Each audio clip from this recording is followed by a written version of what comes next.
Oke, selamat sore pemirsa. Kita bertemu lagi di hari Sabtu, tanggal 3 Januari 2026. Ini di awal tahun baru. Bisa melihat di channel-channel YouTube kita juga atau di konten-konten kita. Kempo tentang hukum ya, Pak Haji ya. Nah ini sudah kita kenal ya, Pak Haji Rusadi ini pengacara kontroversial yang memang spesifikasinya di pembunuhan dan masalah tanah, Pak Haji ya. Sengketa tanah. Nah ini ya apa ya, kita tuh kadang gemes juga kalau memang tidak ada hal sedikit berbincang dengan Pak Haji Rusadi ini, kayaknya nggak bisa tidur saya. Selalu banyak. Iya. Jadi apa ya? Ini harus silaturahmi itu iya. menghapus udang. Nah itu. Jadi lebih kepada penjelasan yang real, Pak Haji, ya kan? Nah ini gini Pak Haji. Nah ini yang sedikit apa ya? Sedikit yang mengganjal di hati saya, ya kan? Ini banyak teman-teman itu menganggap beberapa yang penayangan di TikTok, baik di medsos yang lain itu ada nama Haji Rusadi di medsos ya. Kalau nggak salah yang saya lihat di TikTok ataupun di beberapa medsos itu dari, kalau nggak salah dari apa media Cakra Bangsa ya, MCB itu mengarah kepada apa ya? Ya tendensius lah ya, asumsi masyarakat ini ya kadang apa iya apa tidak gitu. Nah ini butuh penjelasan Pak Haji. Jadi agar masyarakat di luar sana ya seakan-akan berita itu memang udah lama, ya kan? Tapi tayang terus ya kan? Tayang lagi. Diupload ulang ya kan? Konten tersebut sudah lama, tapi ini hidup lagi gitu kan? Diupload lagi. Nah ini menurut Pak Haji sendiri benar nggak sih Pak Haji mengenai informasi tersebut? Baik Kang Ari, ya selamat sore juga buat rekan-rekan yang kepo terhadap dunia hukum ya. Artinya di sini saya bukan merasa paling pinter nih, Kang Ari, tapi kita karena memang praktek kita di dunia hukum penanganan masalah gitu ya, kita ngobrol-ngobrol santai ini semoga bisa ada manfaat gitu kan. Amin. Gitu kan. Kalau yang nggak bermanfaat ya dibuang aja. Siap. Amin.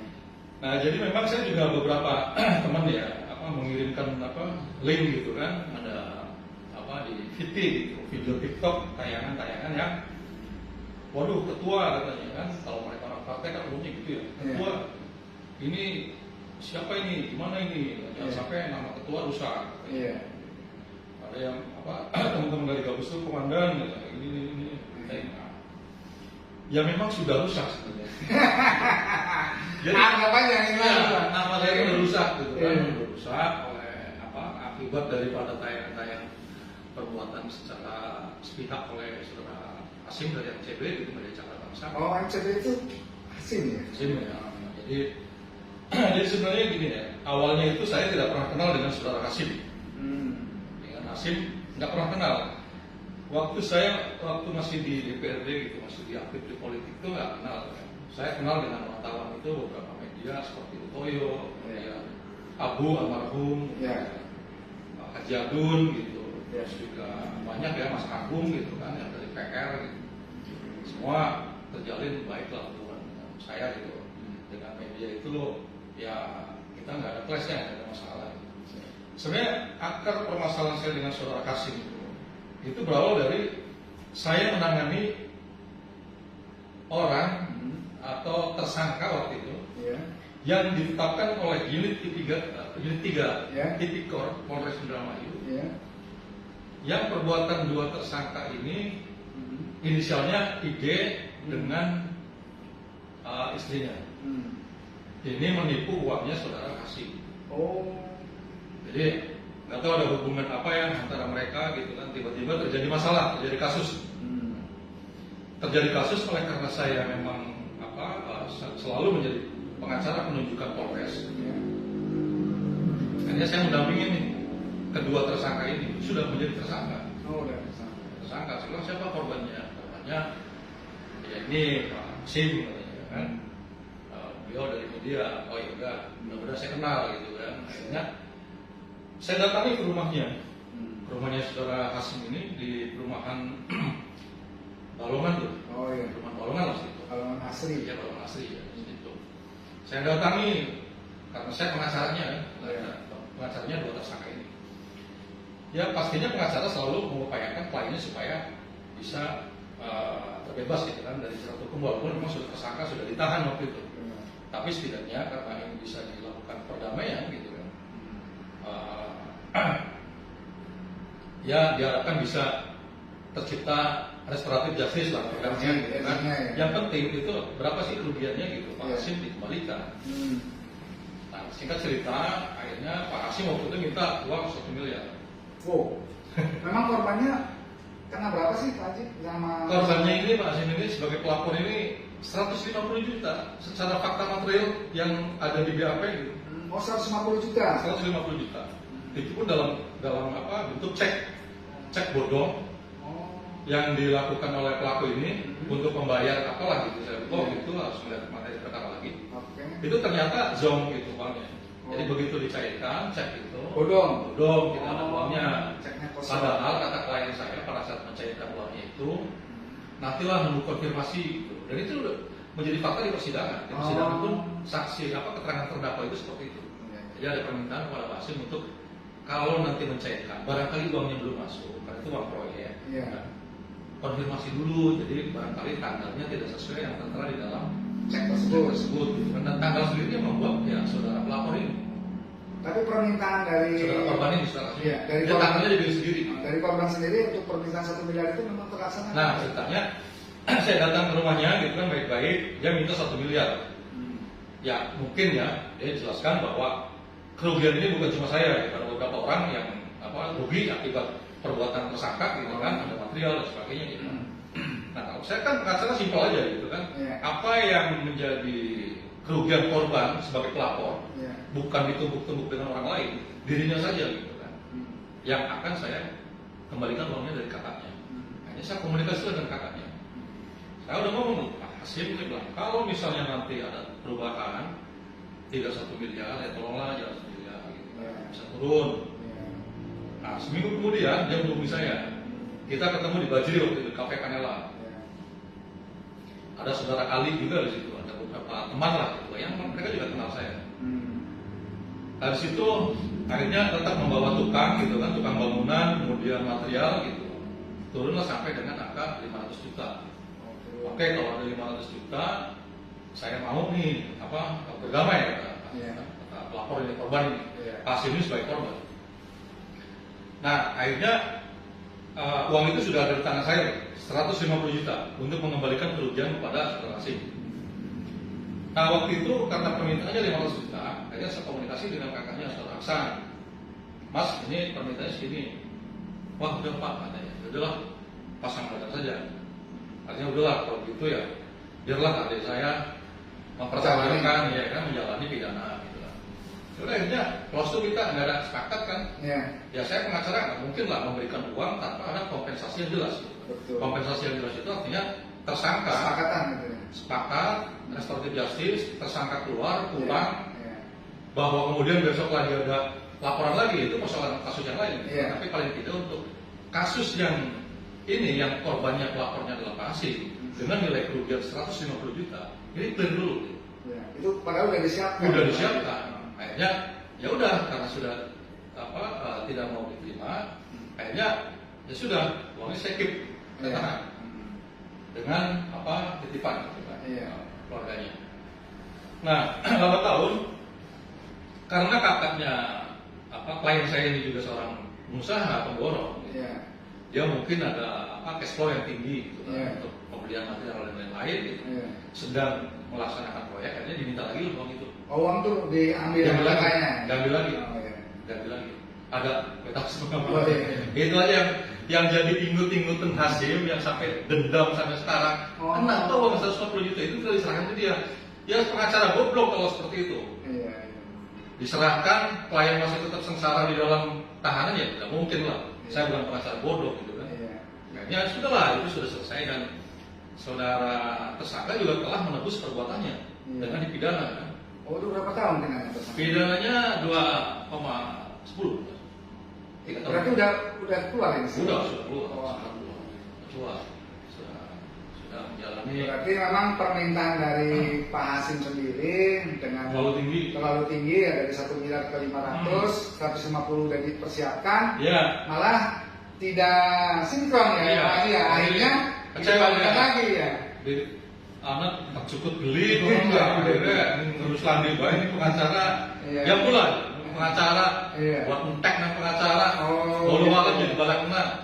Padahal sebenarnya dikembalikan lagi, diambil sama kakaknya. Ya, pokoknya gitu. Nah ini Lucu lah, ya dari VTV itu kan Kang Haji. Oke, itu maksudnya itu sejarah kenal saya dengan Oh gitu ya. dengan Pak Hasim ya. Oke. Kenal saya itu. Akhirnya persidangan pun berjalan. Pak Hasim juga hadir dalam persidangan, ngobrol ya biasa, uangnya mah biasa ada ngobrol lah. Oh baik. Baik. Iya. Nah, akhirnya berangkat dari situ mungkin ada dendamisme.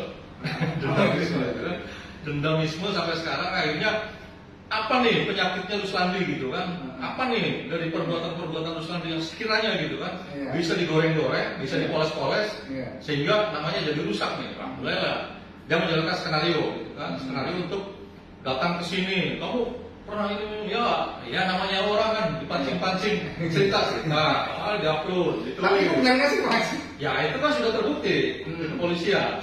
Untuk kasus yang rajin itu sudah dihentikan oleh Polres kan? Karena mendadak. Dulu klien saya nitip berkasnya nggak tahu seperti apa kan, tidak ada tanda terimanya ya sudah dikembalikan berkasnya kan. Nah kemudian juga apalagi Pak Effendi putusan palsu, akhirnya saya laporkan. Kasihan loh, orang tua saya laporkan akhirnya. Karena apa? Mencemarkan nama baik saya. Iya betul. Karena katanya putusan palsu mana? Emang bisa saya membuat putusan palsu, berkat surat Mahkamah Agung? Nggak ada. Gimana caranya? Ya kan? Akhirnya apa? Akibat dari itu Pak Effendinya yang saya laporkan. Wah. Luar biasa. Akibat gosok-gosokannya saudara Hasim. Nah terus ada lagi kemarin tuh apa ya? Adalah kalau masalah mobil DPRD, mobil dinas, kemudian masalah-masalah itu udah jadi delik aduan. Yang dulu di YouTube inget nggak? Makanya sekarang Hasim ya tidak punya YouTube itu. YouTube-nya sudah disita. Termasuk juga pesawat handphonenya sudah disita di penyidik. Dan sekarang kasus pengaduan saya tentang pencemaran nama baik, fitnah, itu sudah naik sidik. Oh, Pak Haji melaporkan juga? Melaporkan dong saya. Oh, yang dari Polres ini langsung ke mana ini Pak Haji? Maksudnya ranahnya udah Polres apa udah Polda? Sudah Polres dan Polda. Oh, Polres dan Polda. Karena cyber kan, kejahatan cyber kan, ITE maksudnya.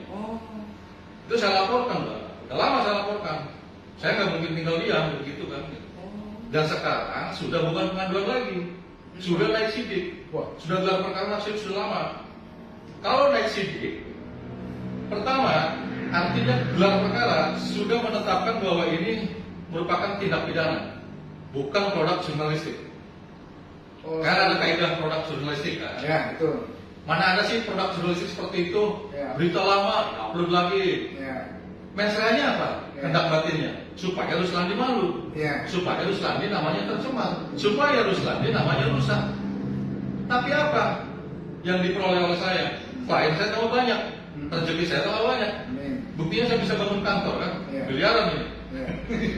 Kalau ngomong, tapi nggak mau juga. Artinya itu enggak. Orang semua tahu lah, orang semua tahu. Siapa MCD, siapa Hasim, semua orang tahu. Biasa dia pun masuk ke lawan uangnya wedi kan, paman teka, tolonglah, aja mengonon, tolonglah, jangan permalukan saya. Semakin orang merasa takut dan malu, ini makanan empuk. Dia saya pengacara ngapain saya? Saya biasa bela orang salah, kok membela diri saya sendiri misalnya gitu kan, sampai tergopoh-gopoh yang nggak mungkin, nggak mungkin. Ya pasti saya betul. Dan pasti ada pertanggungjawaban hukum. Oke. Ya kalau ini kami juga sebagai media Kang Haji ya. Ini senjata kami kan konfirmasi dan klarifikasi. Iya. Ya kan? Ya. Kalau memang hal-hal yang memang kita perlu dikonfirmasi ya konfirmasi. Ya kan? Ada pun yang kita harus diklarifikasi ya klarifikasi. Iya. Iya. Hal-hal yang memang itu menyangkut hal ranah pribadi itu kami sudah melanggar kode etik. Ya kan? Ya kan sama-sama media ya. Bergelut di dunia Ya, jurnalistik. ini jangan sampai ya, maksudnya kita lebih menjaga etik ketika kita sebagai jurnalis, ya kan, kita juga ada fungsi dari kode etik jurnalis, kontrol sosial, ya, kontrol sosialnya yang baik. Bagus lah, bersyukur sudah. Nah ini kelanjutannya nanti bagaimana Pak Haji? Pak Haji kan ya maaf ya mudah-mudahan sih pengennya kita baik-baik saja ya Pak Haji ya. Tapi memang saya juga tidak ada kewenangan itu karena sudah ranahnya dari Polres ke Polda ya Pak Haji ya. Yeah. Ya ini sudah naik sidik ya.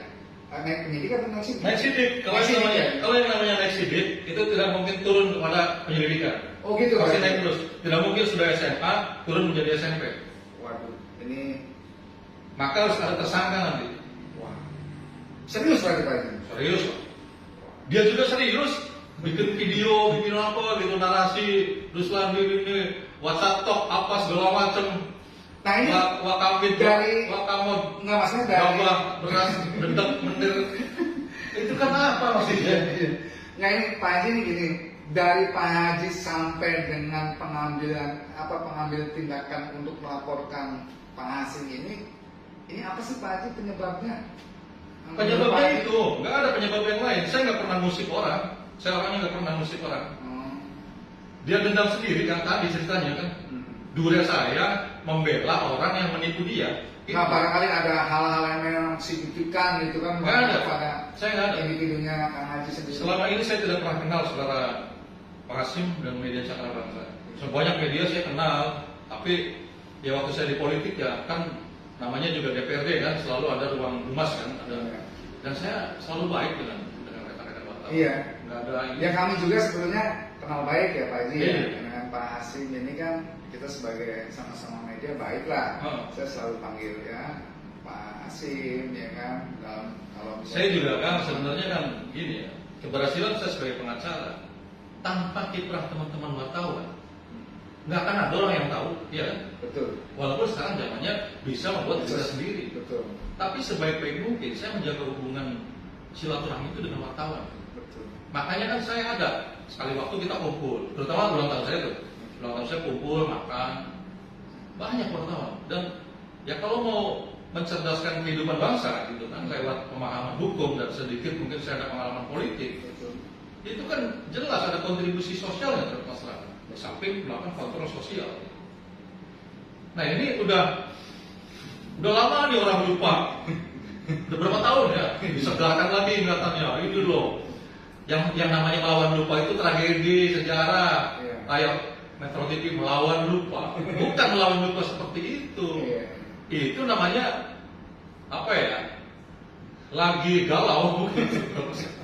Akhirnya mengupload lagi, re-upload gitu kan. Tapi ada supaya orang yang tadinya sudah melupakan ingat lagi gitu kan, senit lagi terus lagi deting lagi gitu. Apa maksudnya begitu? Tapi semua itu nggak benar ya Pak ya? Nggak benar ya. Yang jelas kita percayakan pada hukum, kan ada hukum di negara ini kan. Iya. Di daerah Indramayu yang kita cinta ini ada Polres Indramayu yang profesional gitu kan.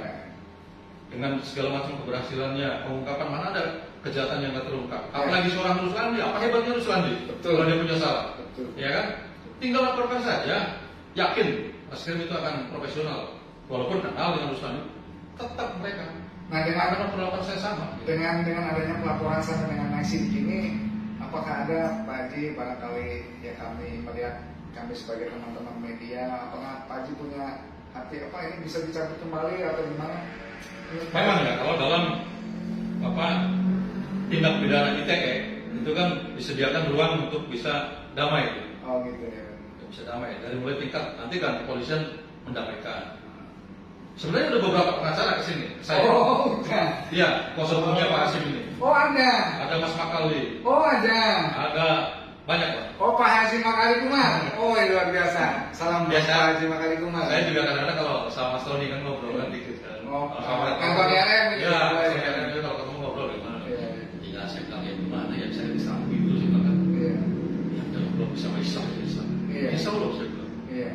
yang penting ya yang menyadari lah gitu kan. Iya, ada Soalnya kenyataan baik. ada offset gitu. Iya. Saya tuh orang yang paling enak. Nah, Iya, iya. saya nggak pernah membuat susah orang. Betul. Karena nanti berimbas kepada saya juga. Kalau saya mempersulit orang, nanti saya juga dipersulit gitu. Iya. Tapi kalau saya memudahkan orang, urusannya Insya Allah. saya juga dibukakan apa pintu kemudahan dalam mengurus permasalahan. Insya Allah. Jadi sudah beberapa lah apa orangnya pengacaranya Oh, gitu. kesini. Ini saya bukan ya. Untuk mereda-mereda ya, Pak. Iya, jangan sampai gitu. Luar biasa gitu, Pak. Orangnya dengan berita media Cakra Bangsa, Pak Iya. itu langsung menjudge. Iya, Ruslan ibu. Iya. Kebetulan yang komen itu ada beberapa yang memang benci secara pribadi Iya. saya. Gitu. Iya. Ada yang ya pokoknya adalah saya ceritakan. Gak apa-apa, tapi ya semua itu saya yakin ada pertanggungjawaban hukum. Oke. Dan saya percaya penyidik Polres profesional. Ya. Tidak usah takut sama hal-hal yang viral. Sepanjang hukumnya ditegakkan, Ya. ada alat bukti yang cukup, ya udah. Betul. Itu aja sarana hukumnya. Oke. Setiap perbuatan ada pertanggungjawaban pidananya. Nah ini teman-teman ataupun yang kepo di dunia hukum kami ya kan, dunia hukum. Nah, semua juga kepo ya dunia hukum itu. Memang luar biasa. Kalau hukum itu bicara fakta. Ya, aja. Jadi benar dan salah. Jadi benar dan salah itu pasti kelihatan aja. Iya, kalau politik kan sinyalemen, Iya. simbolis. Simbolis. Ya. Jadi jangan percaya dengan politik. Bicara dengan hukum saja. Makanya sering orang menyebutnya kan saking jengkelnya ke dunia politik, dunia babu. Iya. Jadi pemerintah sekarang juga ya memang begitu dalam politik. Nah ini yang kita perlu dengar ya. Sebetulnya Pak Haji Rusani orangnya baik, ya kan? Yang benar. Ya, ya tadi saya garis bawah ya kan. Pak Haji orangnya baik. Dia fair ya kan.